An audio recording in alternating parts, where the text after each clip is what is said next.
2019 to 2020, there were so many social issues that kind of rose to the surface, and one of those being rightly so diversity and equity and access.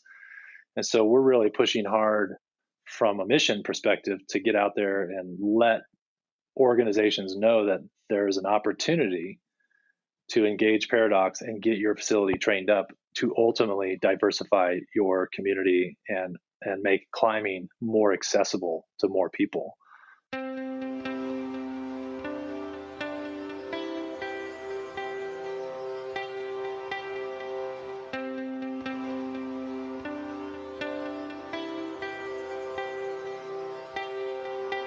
You're listening to Relish This, the Purpose Marketing Podcast. Here's your host, Stu Swineford. Hey everybody, Stu here for another great episode of Relish This. My guest today is Dave Elmore, the Executive Director of Paradox Sports. And Paradox has a really great mission to expand adaptive climbing and access to programs nationwide through national climbing trips, adaptive climbing programs, and expanding climbing access for those with disabilities. Paradox already does a really great job focusing on relationship building and nurturing its stakeholders into the inspire phase of their audience engagement cycle. And one really interesting addition we discussed was to leverage their corporate partnerships and healthy mailing lists to engage a wider audience through sweepstakes powered by TapCat. Lots of really fun conversation in this episode. I hope you enjoy it. Here we go. How are you, Dave? I'm doing well. How are you doing, Stu? I'm really well. Thanks for joining me today. Yeah, absolutely. Thanks for having me. Where are you coming to us from? I am down in Longmont. Longmont. It is windy like crazy up here today in the Netherlands area. I hope it's a little calmer down there. Yeah, it's kind of, it's calm and it's eerily warm. Yeah, it's warm today. It just is a little bit on the sporty side from the wind machine action up here. So, well, I appreciate you joining me on the show. No, absolutely. Yeah, I'm excited. Thanks for having me. My pleasure. My pleasure. So tell us a little bit about Paradox Sports. I know that you guys do some really great stuff in the adaptive world in climbing, and would love to hear a bit more and get our audience up to speed on what you guys are up to. Yeah, well, Paradox Sports, a small nonprofit based here in Boulder, Colorado, founded in 2007. And our founders, Timmy O'Neill, DJ Skelton, and Malcolm, really had this focus of creating an organization that allowed folks with physical disabilities to get out into the world and enjoy sports. And in our early iteration, the organization offered multiple variations of outdoor activities, from climbing to paddleboarding to river running to big wall climbing to biking. And as we progressed and as we matured as an organization, we started to get more refined and more focused. And about 5 years ago, the organization went through a strategic plan where we really, we identified climbing as our highest point of contribution. And so since 2014, 15, we've been focused on climbing. And so our mission, as it is articulated today, is to transform lives and communities through adaptive climbing opportunities that defy convention. And so for us, it's all about getting out in the world, going across the country, and delivering adaptive climbing opportunities in really 3 different variations, if you will. We have kind of our standard national trips, which is a great opportunity for adaptive athletes to come together and build community and climb in these amazing places across the country, like Yosemite National Park. We've delivered programs in Joshua Tree. We deliver Shelf Road program here in Colorado. And those national trips, I like to say that they're our heart and soul of our community. They're just really enjoyable programs. And second to that, we have our adaptive trainings. And so we have a core group of trainers who travel the country, and we help other organizations diversify their climbing facilities by training in best practice as it relates to adaptive climbing. So we work with a lot of university programs and VA facilities, and of course, climbing gyms in terms of training their staff and getting them set up for success in terms of starting their own adaptive climbing programs. And then the third tenet of our mission, if you will, is local programs. So we've been working pretty hard here in Colorado, and because we've been based here for so long, it's really home to our local programs, which involve a lot of one-day programs. So going into Eldo for a climbing day, going to Clear Creek. We've done a lot of indoor programming in the Front Range, in Denver and Boulder, through our community climbing nights. So we've been busy. 2019 was a really great year for us. We were really busy in delivering on those three facets of national trips, Right. trainings, and local programs. And then, of course, the pandemic hit. And so things slowed down dramatically. Yeah, I can imagine you guys had some challenges to overcome in this last year. It's funny you mentioned Timmy and Malcolm. I've bumped up against those two guys in the past as part of Boulder Adventure Film Festival, which I used to be on the jury for. So I'm definitely familiar with those two cats. Yeah, Malcolm Daly, and was it DJ or Timmy? Timmy. Yeah, Timmy. Yeah, they're great. And they're, as founding fathers of Paradox Sports, they're still involved to a degree. And from time to time, they sit on our advisory board. So those three, I still call them from time to time and, seek advice, simply because, they have been around for a while, and, they had this wonderful idea of creating an organization of individuals, and community in terms of supporting those with physical disabilities. So we're right. excited to still have them around. Yeah, it's such a great mission. I can imagine that 2020 was a real challenge for you. Were you able to keep any of those three kind of pillars moving at all during the pandemic? Yeah, we were. Initially, like so many organizations around the world, we pushed pause initially in the spring of this year, just in order to really take a moment and get an assessment of how the pandemic was not only going to impact us in the short term, but how we thought it was going to play out over the long term. So, I'd say the first 3 months, we pushed pause on all of our programming.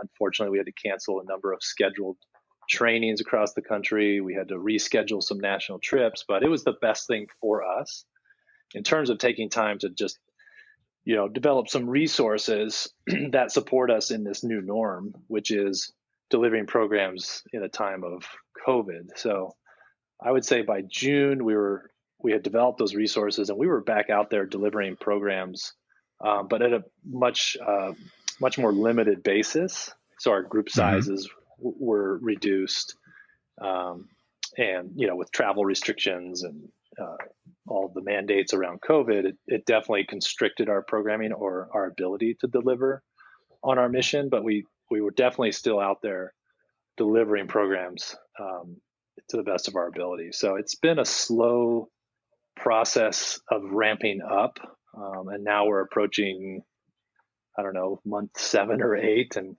we're still out there. We've just been running programs on the East Coast, and we have our Northeast ice climbing program coming up here in the third weekend of January. And again, it's a smaller group, but we're still out there ice climbing. And of course, in February we have our annual Ouray ice climbing program, and again, reduced size, but we're going to be out there ice climbing, and we're just doing the best we can, and we're really hopeful that as we enter in a new year and we move towards spring, that things start to return to normal with the vaccines that are in place, or but we definitely understand it'll take a while, but we're hopeful that we'll be back firing on all cylinders by within the year.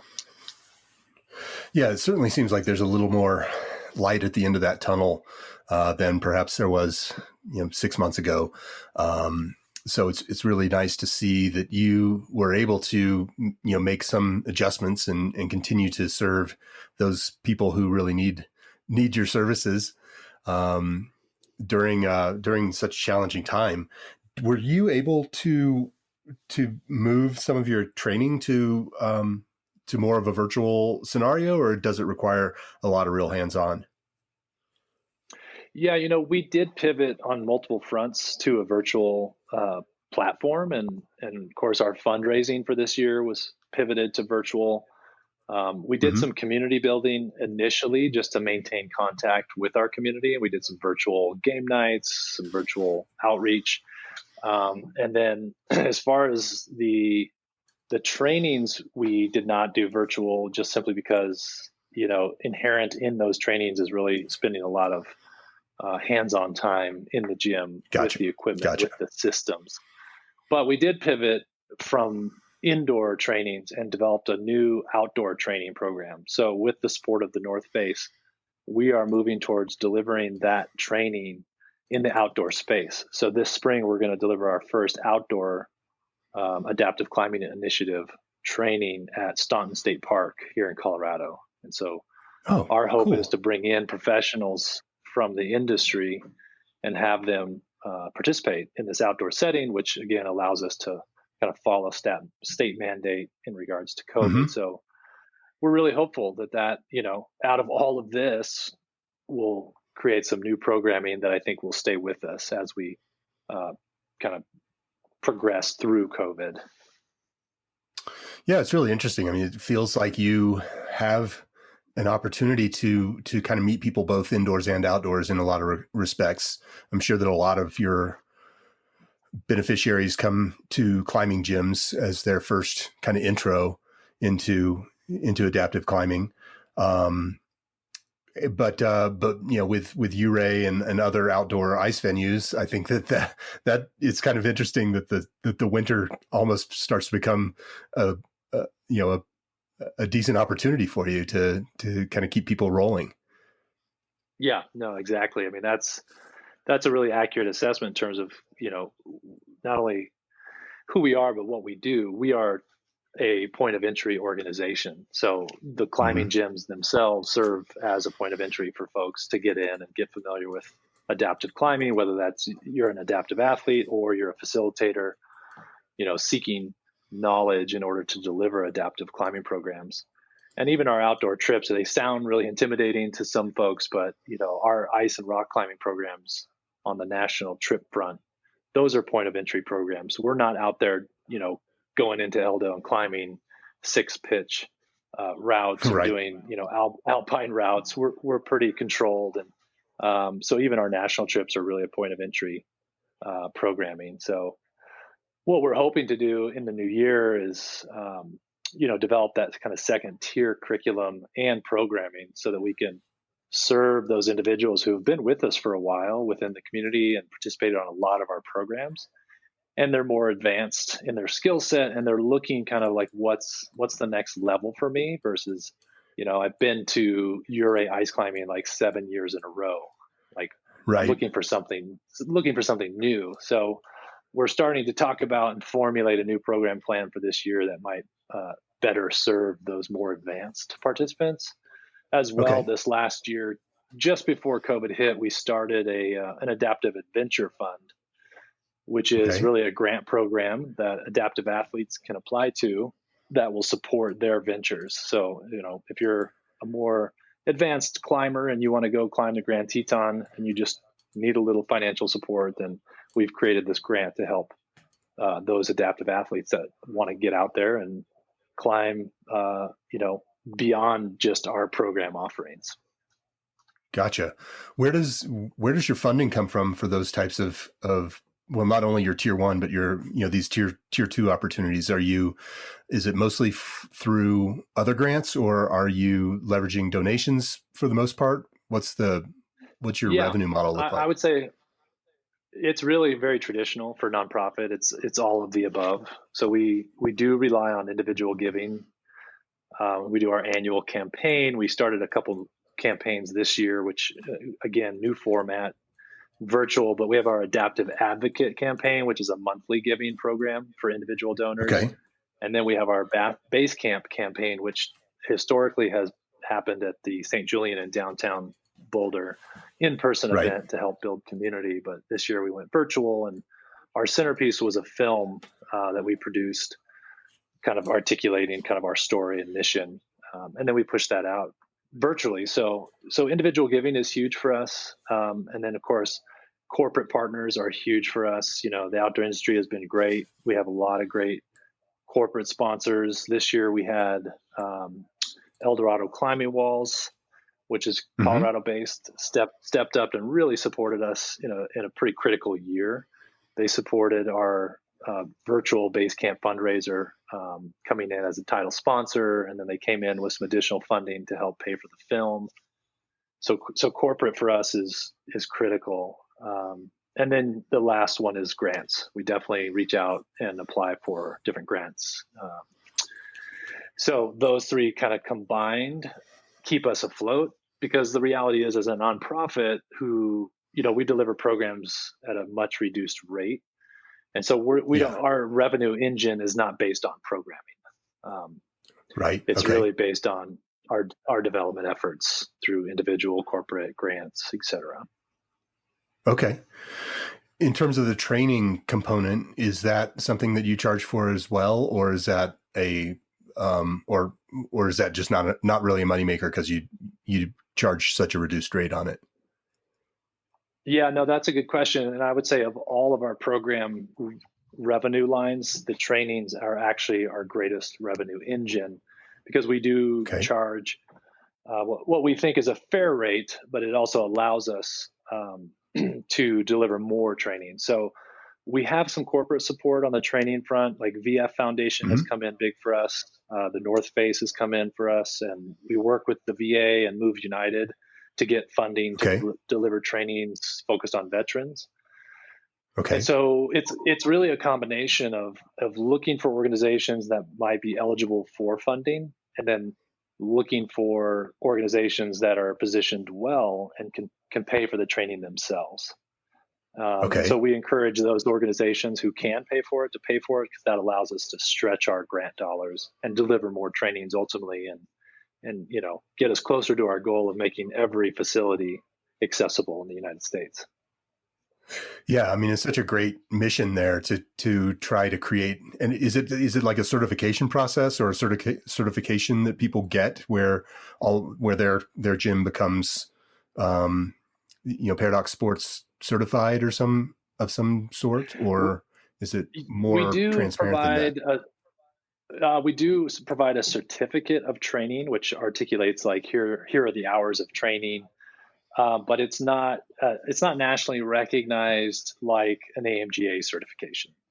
We're hoping in 2021, as that next level, we're hoping to really apply to the AMGA and get accredited as an organization, and then we're discussing how to best partner with the AMGA in terms of strengthening our ability to deliver curriculum and certified gyms. So right now it's just really this collection of gyms that have gone through the training with no certification, but we hope to change that in the near future. Okay. Yeah. I mean, it seems like that's a pretty decent opportunity for you to build that brand name a little bit more, as well as, create some, not only interest, but urgency around bringing your team in for training. It would feel to me like if I were a climbing gym that I'd be kind of interested in seeing how to make that happen. Yeah, no, absolutely. And that's what we're hoping to do is to articulate very clearly what the value proposition is for gyms. I mean,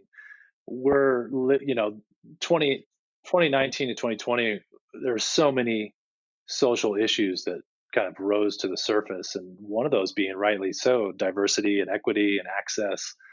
And so we're really pushing hard from a mission perspective to get out there and let organizations know that there is an opportunity to engage Paradox and get your facility trained up to ultimately diversify your community and make climbing more accessible to more people.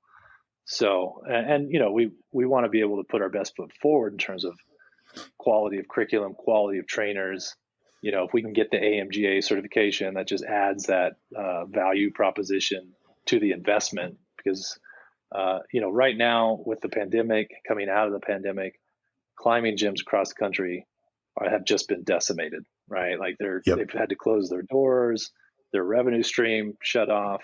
Members are reluctant to return to the climbing gyms.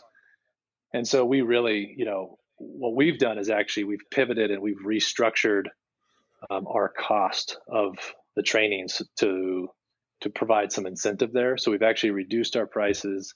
We've given more options in terms of the training, different training levels.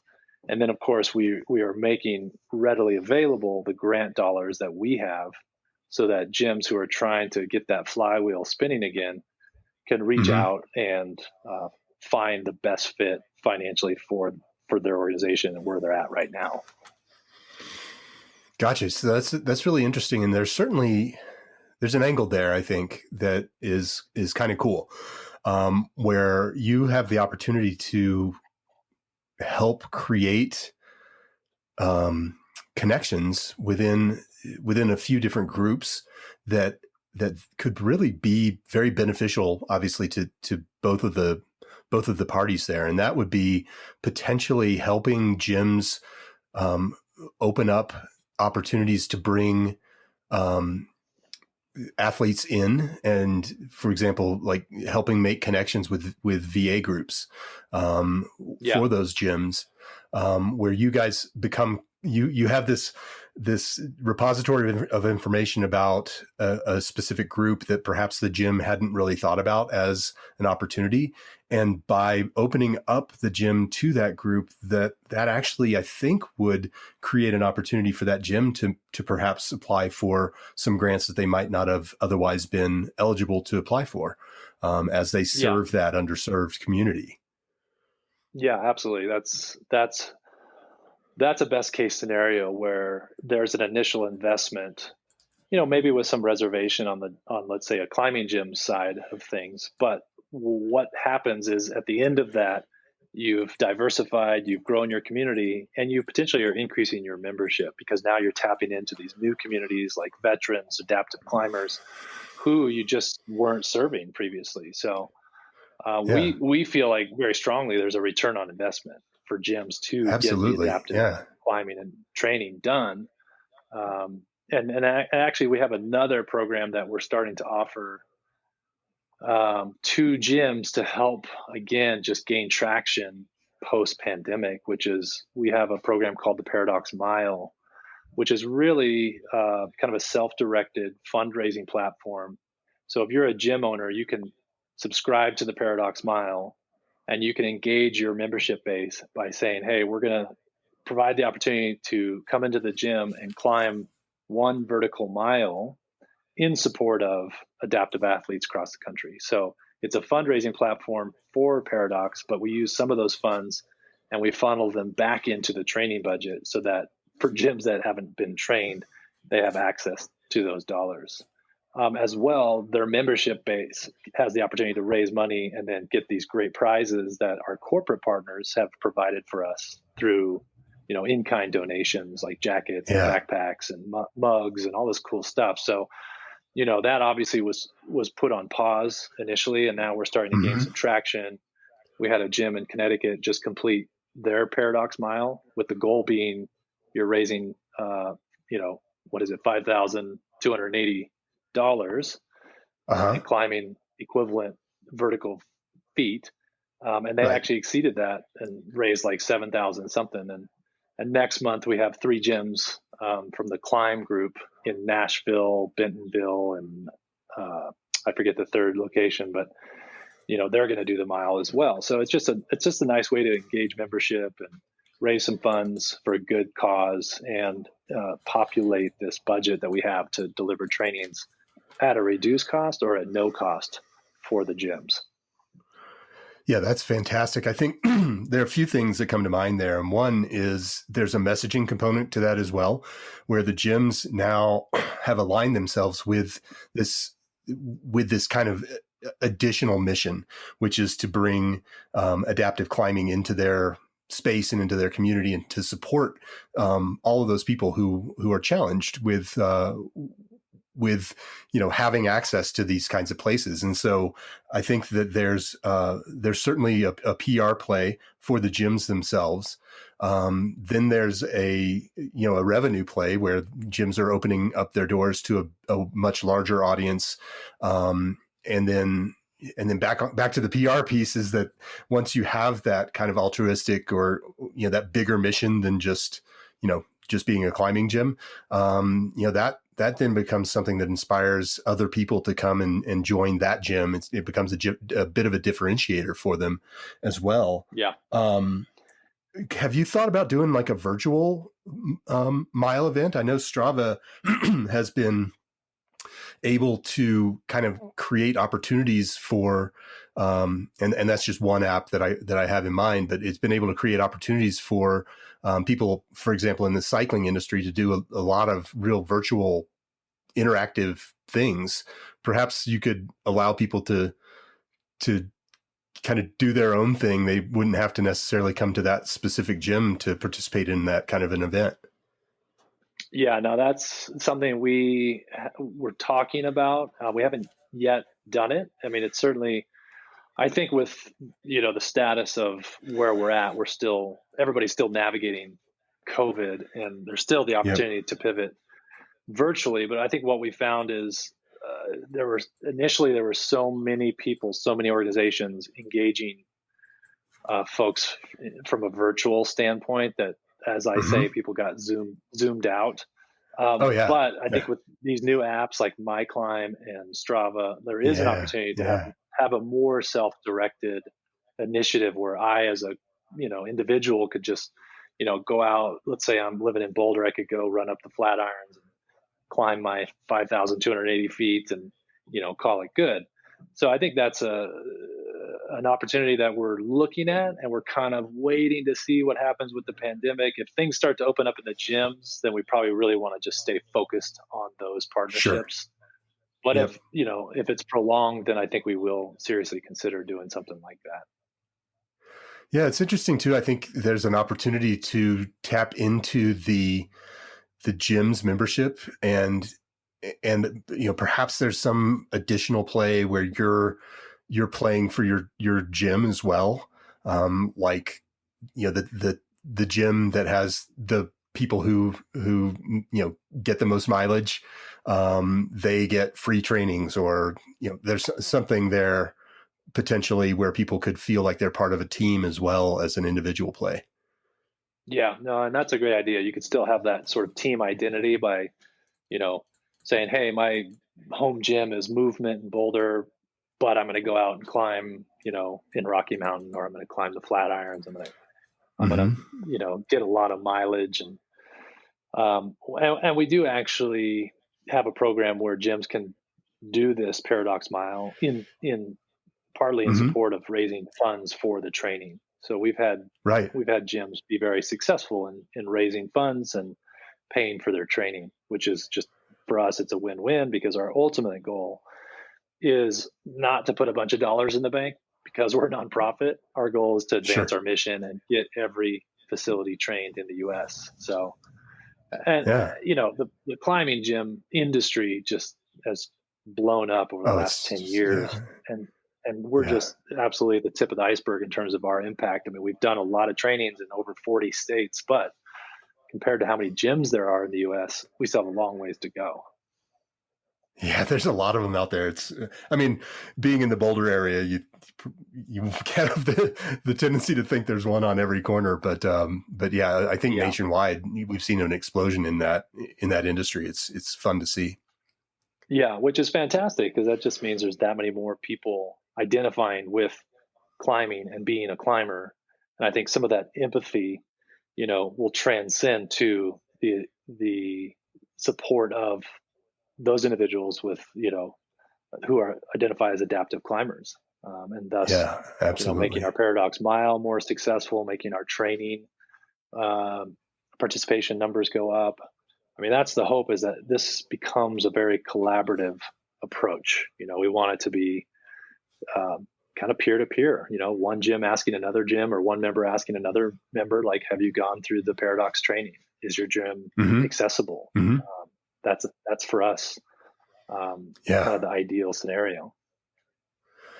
Yeah, that's great. That actually opens up a whole bunch of different things to talk about. Have you, in terms of, you mentioned that you didn't want to put a bunch of money in the bank, that you're really wanting to expand the mission, which I completely understand. In terms of trying to gather resources to help expand that mission, are there any other kind of donation drive plays that you've considered, or that you have in place to to bolster those funds that you could then use to expand your mission?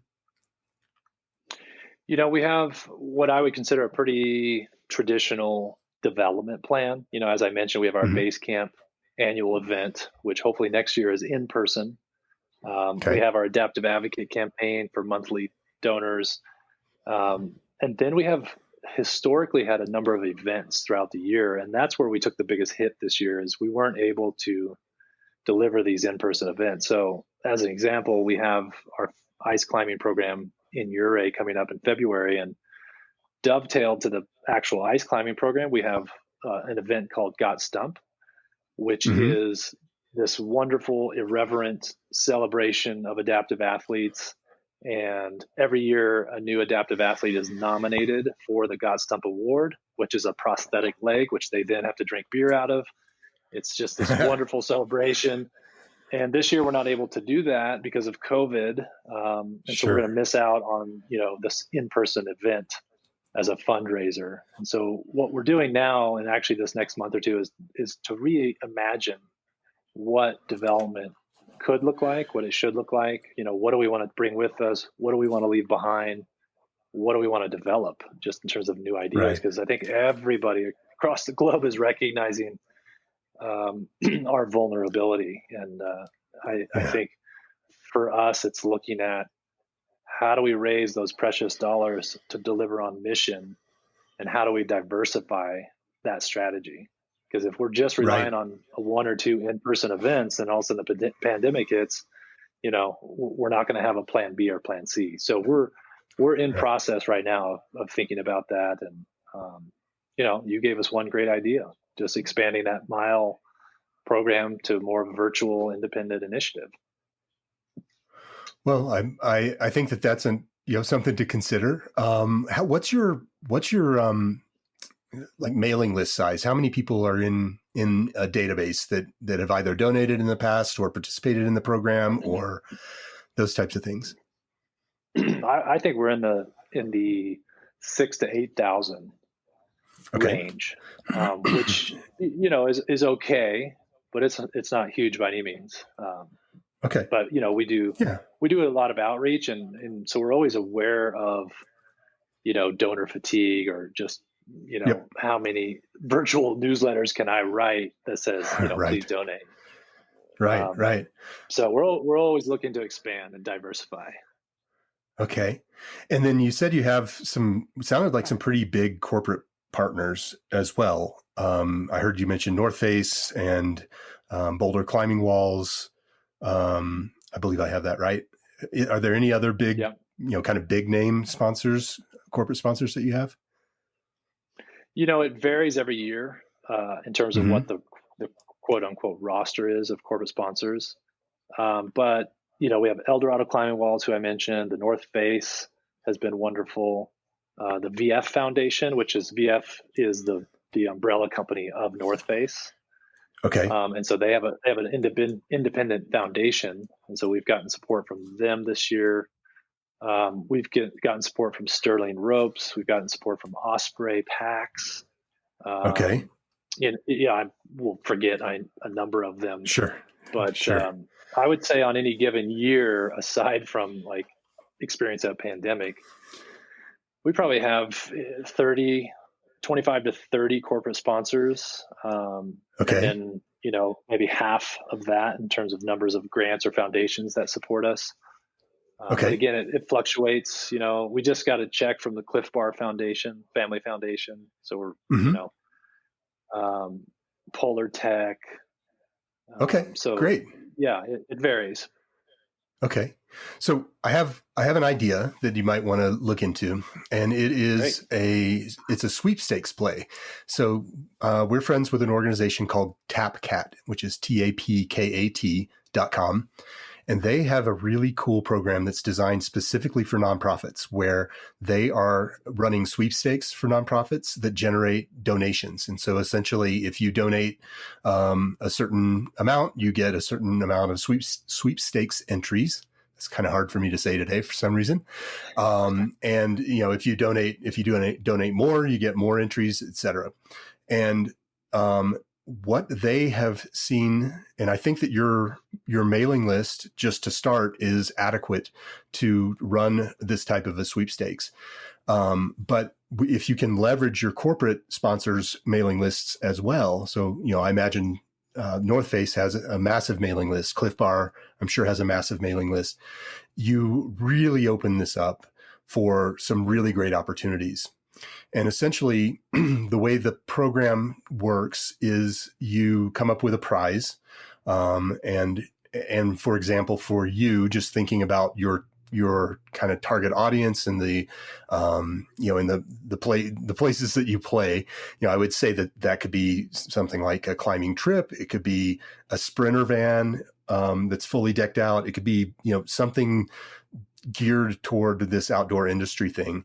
Then leveraging some of that in-kind donation stuff to kind of sweeten that deal, either as a grand prize or as subsequent, smaller prizes that could be given away. And essentially just leveraging the power of those mailing lists, of those lists that you may have access to just drive people's interest in donating, which they were probably, some of which we're thinking about doing anyway. It builds awareness, as well as helps you build that mailing list of people who may not be exactly your target audience, but are well enough connected to that outdoor industry play that they may turn into recurring donors in the future. And so it's a really cool program. The way that they tend to run them is it's a very low risk to the nonprofits themselves, because a lot of times you don't even have to purchase the prize until you reach certain thresholds. So, for example, if you were going to give away, a van package worth $100,000, you would predicate that on raising $200,000. And if you make that $200,000, then the top prize goes into play. And if you don't, then you have some sort of cash, not equivalent, but cash, whatever the words would be there in terms of, alternate prize. And it's just a really neat program that's geared specifically toward kind of what you're trying to do. So I think that would be something to explore for sure. Yeah, no, I love it. I mean, I've seen different platforms like that. I think I've even spent some of my own hard-earned money on some of those prizes on those different platforms. But I think there's tremendous power in leveraging these types of platforms in terms of just, the outreach, because people love prizes and the idea of winning something that has, certainly high value in terms of like, who doesn't want a sprinter van? But we also, as an organization, we have very cool trips. We have partner organizations that provide a lot of really cool experiences and gear. So I think we'd be positioned well to create something that's pretty attractive to folks. And then, like you said, leveraging bigger mailing list, and then just hopefully that's exponential and just catches on. And I'd be very interested in exploring that. Yeah, it's a really cool program. I know that they did one recently with Neptune there in Boulder. And I can't remember exactly what the nonprofit was that was attached to that. I think it was Boulder Climbing Community, maybe BCC. And they were able to raise quite a bit of money through that relationship. And then I know that they've had good success in bringing on, just tapping into those kind of corporate sponsor opportunities for a greater reach. Yeah. After our show, I'll put some information in the show notes for all of our listeners, and then I'll send you information and an introduction to TapCat, because it might be worth a conversation with those guys. Absolutely. I'd love an introduction. So are you having any challenges, or what's your outreach to kind of VAs and that community in terms of adaptive athletes? Is there a challenge there as well in terms of getting in front of people who might be interested in your services? Yeah. Well, I'd say we've had this really interesting shift in the last 8 months. In 2019 and prior to that, we were gaining a lot of traction, and a lot of the outreach was in the form of inquiries. People were coming to Paradox Sports asking about our programs, our trainings, and different opportunities. And now it's shifted 180 degrees, where there's a lot of radio silence out there. And now we're in a position, we're recognizing that our outreach, we need to take that on, and we need to be dedicating some staffing hours towards outreach, just again to get the flywheel spinning for whether it's our trainings or soliciting dollars. It has all of a sudden presented itself as a significant challenge, and so right now our outreach is, again, it's pretty traditional around e-newsletters and e-blasts and social media and our website.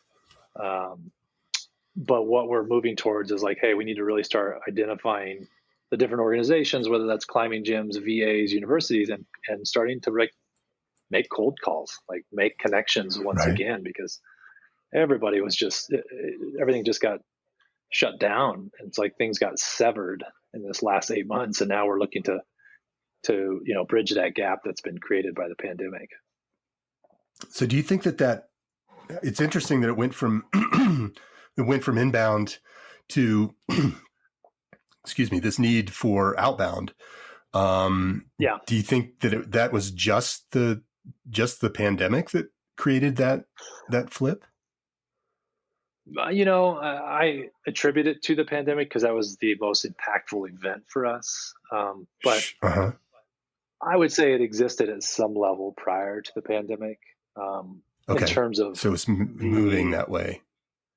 Yeah, but in terms of our potential to impact the adaptive climbing industry, pre-pandemic, we could have been cold calling people because, to my point, there are so many climbing gyms in the U.S. There are so many VA organizations spread across the U.S. We could definitely have been doing some outreach. We just felt it more so when the pandemic hit because we are inbound completely shut off. So it accentuated it. Okay, gotcha.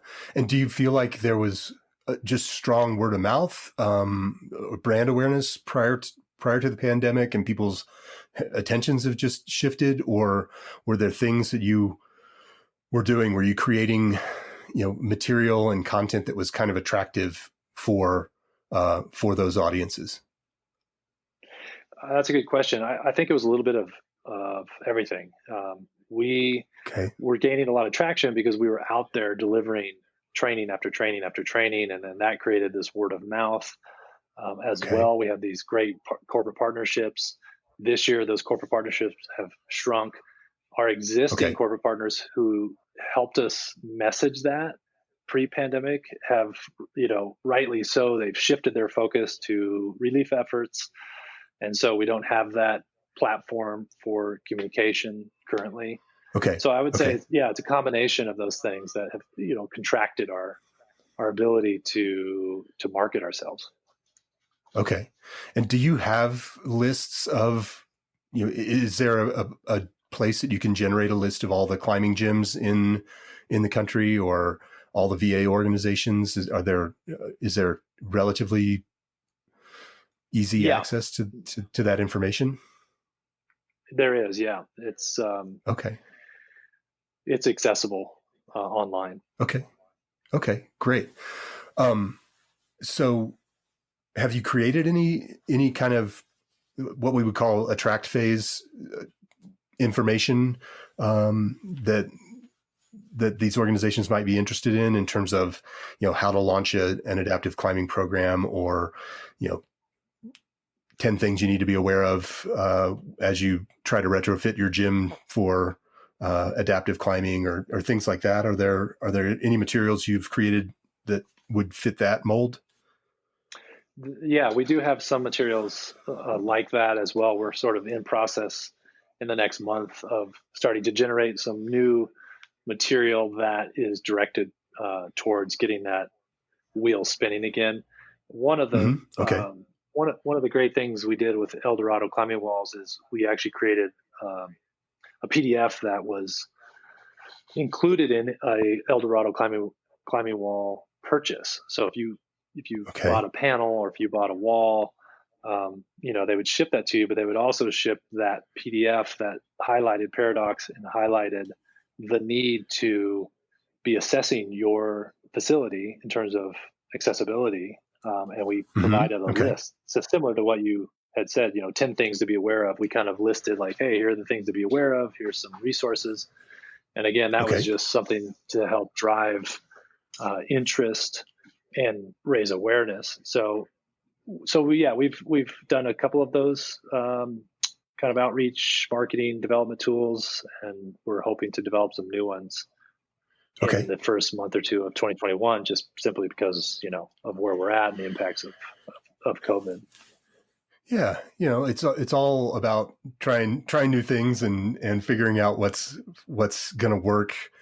And usually what we would recommend is starting with those audiences and really thinking about all those different audience types that you're trying to reach. So whether that's gym owners or VA hospitals or VA organizations, or other adaptive athlete type of organizations, and really just starting to think about the challenges that they are facing and the frustrations they're feeling, and creating informative informational materials that help them get a grip on some of those things that they're challenged with. And a couple of ideas there are: one is ask permission before you send things out. So say, we have this really cool,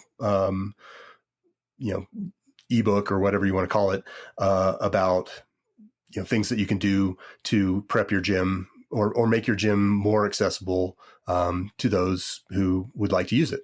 Would you like for me to send that to you? So essentially what you're doing is creating an opportunity to create and build a relationship, as opposed to just assuming that they might want it and send it to them.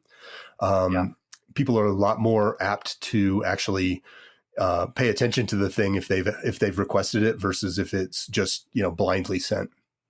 So for sure, coming at that from that kind of idea, and then just like I said, just kind of thinking about things that would be valuable for each of those audience types, and creating materials that you can share with them that help them kind of transcend that challenge that they're facing right now, and coming at that from this sort of altruistic perspective, where you're not even necessarily asking for donations or asking for them to support you, but you're really just attempting to build a value-based relationship. Certainly the call to action there could be something like, are you interested in learning more? Visit our website or something like that, or give us a call. We're happy to provide we have people who love to talk about this, so give us a shout. But those kinds of things are really super valuable. Yeah, no, that's a great idea. I love that idea of seeking permission and bridging that gap through building a relationship first. So that's a great idea. Yeah, I think that one of the things we see a lot is nonprofits jumping right to that donate now ask. And that doesn't mean that you shouldn't be asking for donations. But a lot of times it can be a lot more effective if you do kind of tee that up with some relationship building. It's kind of like, it's like dating, and if you just see someone and run up to them and say, will you marry me? Or or do you want to go out tonight? Before you've even introduced yourself, that doesn't usually work super red hot. Yeah, no, absolutely. Do you, there was something else I was going to ask there in that same vein, but it just escaped me. Maybe it'll come back. Yeah. So where else do you, where do you go to find donors? Like what type of people are your biggest donors, do you think? I mean, again, I think in the development space, it does vary from year to year depending on, who's in our kind of sphere of influence. We've had donors, some of our biggest donors have not been climbers. They don't have anybody in their family who identifies as an adaptive climber, but they love our mission, and I think the key has been we've built really authentic relationships with those donors. Okay, great. And so I wouldn't say we have any particular profile in terms of the larger donors. It's donors we've built really good relationships with. Obviously aside from kind of corporate and grants, from the individual perspective, it's this wonderful wide spectrum of supporters. When we look at any given profile, it's like, again, they could be climbers or not. I think they just subscribe to our mission of, again, core to our mission is building community, providing access, and our vehicle for that happens to be climbing.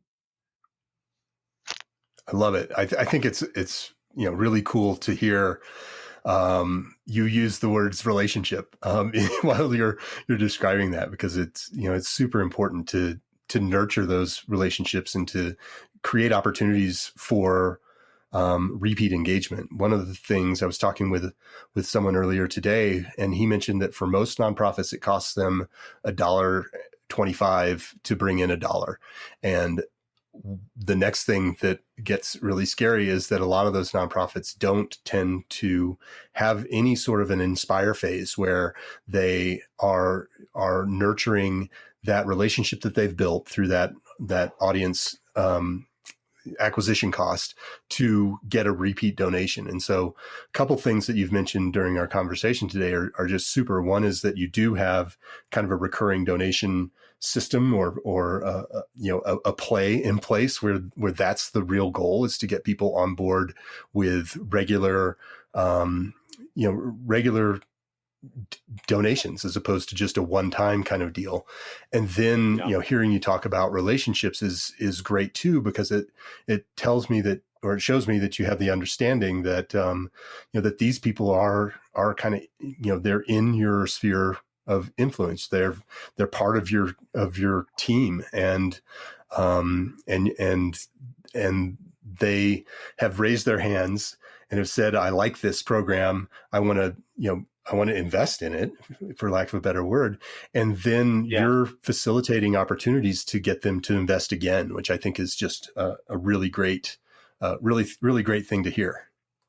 Yeah. And that's what I really believe in, building those authentic relationships. And I think a lot of folks out there get asked from, all kinds of angles, in different organizations for money.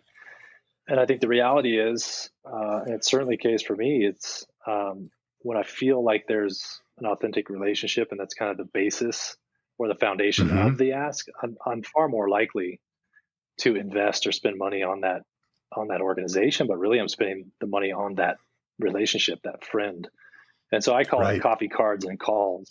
I've had, I've never drank so much coffee, written so many cards, or made so many calls, because I want to maintain, I want to build those relationships, especially in a time where we're not able to have that face-to-face time. And so that's where I've found the most success is reaching out to those folks that I've, spent a lot of time with, and spent a lot of time making sure they understand that my efforts are authentic and they're not simply to get the dollars out of their pocket, so to speak. Right. So it's just building those relationships, building those friendships, and then asking for that investment when the time is right. Yeah. And the other thing I really like is this ability to and recurring donations, that's not anything new, but I think that a lot of people kind of miss that opportunity. And frankly, over the course of any given year, if you have someone who's a monthly donor and is donating a small amount monthly, that can actually eclipse what they might be able to give as a one-time kind of activity. So just simply opening that up as an opportunity, I think, is something that goes a long way. Giving people that chance to donate, $10 or $20, and making it, changing that the way that you talk about that $10 or $20. This is 2 trips to Starbucks. Versus helping someone, reach their opportunity to climb again. Framing it in that fashion really creates that ability for, to make it a little different ask. And then it's pretty easy to get someone to donate $10 a month, versus, maybe they can't really dig $120 out of their pocket. So, just lowering that threshold is a great thing to do. Yeah, I think giving people options, and then also just recognizing where we're at. I mean, when we refocused on that adaptive advocate campaign in terms of monthly giving as an option, we ended up increasing it by like 47% in the first 3 or 4 months compared to the previous year. And I think in part, to your point, is just, it's recognizing like, hey, $5 a month is, makes it easier on the pocketbook because you can spread it out. You put it in context, it's a cup of coffee. And so I think that helps and has really allowed us to, again, just provide different avenues for individuals to support us. Yeah, it's fantastic. I really like hearing that you're doing that. I think it's great. So what are your takeaways from our conversation? I can't believe it's been almost an hour already. It's great to chat with you. Well, my takeaways are there's still some great opportunities in terms of,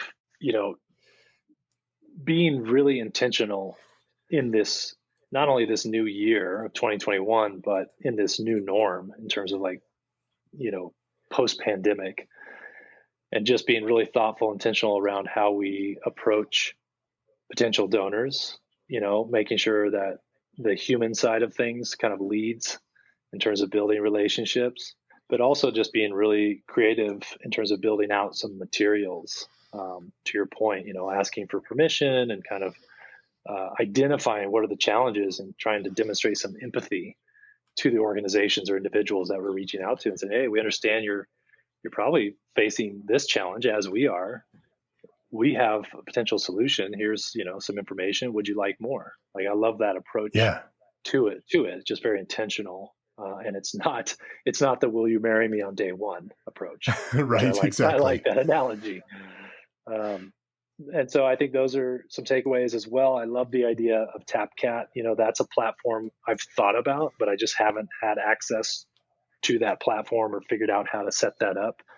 I think that's a takeaway in terms of just looking at fundraising from that. I don't know what you call it, crowd sharing, where things just sort of catch fire, and all of a sudden you're reaching people that you never thought that you would reach before. So it hits people on 2 levels as well with that. There's the emotional, I'm supporting a cause, and then there's and I might actually win something. So it really kind of keys into a couple of different mechanisms that are going on in our lizard brains. Exactly. Yeah. Everybody loves to win something. So I think that's something to be recognized and leveraged if possible. Well, I will definitely make an introduction. How can people find more information about you guys? They can go to our website at paradoxsports.org. Fantastic. And we have all kinds of great information up there on our national trips, our trainings, our local programs, with contact information. Awesome. I will point people in that direction. I really like having these conversations, but I also like action. And so if there's one thing that you would have people do after listening to our show today, what do you think that would be? Speaking to all the climbers out there, I think the call to action is to go into your local gym and ask and inquire if the gym is accessible, if the gym has been trained up in terms of opening the doors to more climbers that identify as being adaptive in nature, and just helping us achieve that goal and kind of push that mission forward of creating more access and diversity within the climbing community. It's just go to your local crag or gym and inquire and help light the fire. Fantastic. I love it. I hope to get back in the gym here soon. I used to go at least once a week. We had a group of us that met that we called Coffee and Crags in the morning, and we would go and meet every morning and drink coffee and climb some routes. And I'm hoping to get back to that here soon. Yeah. No, that sounds like a great way to start the day. It certainly was. I miss it dearly. Well, I will make an introduction to Annie at TapCat. And again, I really appreciate you being on the show today. Thanks for joining me. Yeah, thank you, Stu. I appreciate it. My pleasure. All right, there you have it. Another great episode of Relish This. Thanks for listening. If you would like to learn more about how to apply the audience engagement cycle to expand your organization's mission, there are two things you can do. Right now, you can go to missionuncomfortablebook.com to download a copy of my book. And while you're there, you can get your purpose-driven marketing score to see where you can unearth some gold for your organization. If you'd like to listen to back episodes of the show or sign up to be a guest, go to relishstudio.com/podcast. That's it for this week. I'll be back next week for another great episode of Relish This.